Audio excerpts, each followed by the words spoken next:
ઇફકોમાં ફરી ચેરમેન ગુજરાતી 60,000 કરોડથી વધુનું ટર્નઓવર ધરાવતી સૌથી મોટી સહકારી સંસ્થા હવે દિલીપ સંઘાણીના હાથમાં.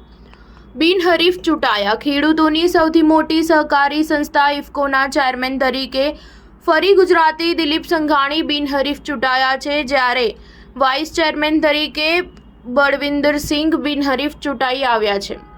ઉલ્લેખનીય છે, ફર્ટિલાઇઝર ક્ષેત્રે હરણફાળ ભરનાર ઇફકોના ડિરેક્ટરોની ગઈકાલે ચૂંટણી યોજાઈ હતી. ઉલ્લેખનીય છે કે ઇફકોનું વર્ષે 60,000થી વધુ કરોડનું ટર્નઓવર છે. 21 ડિરેક્ટરોની મળેલી બોર્ડ મિટિંગમાં સંઘાણીને ફરી એકવાર ચેરમેન તરીકે તો બલવિંદરસિંઘને વાઇસ ચેરમેન નિયુક્ત કરાયા છે.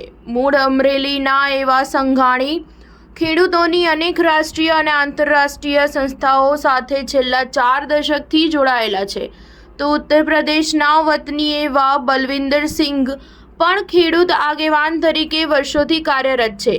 ઇફકોના ડિરેક્ટરોની ગઈકાલે ચૂંટણી યોજાઈ હતી, જેમાં રાજ્ય સરકારના પૂર્વ મંત્રી અને ધારાસભ્ય એવા જયેશ રાદડિયાએ પ્રદેશ ભાજપના સહકાર મોરચાના અધ્યક્ષ બિપિન પટેલને મોટા અંતરથી માત આપી હતી. ગઈકાલે જયેશ રાદડિયાને જીતાડી તેમજ આજે બિનહરીફ ચેરમેન તરીકેનો જંગી જીતી સંઘાણીએ ઇફકોમાં પોતાનું વર્ચસ્વ જાળવી રાખ્યું છે.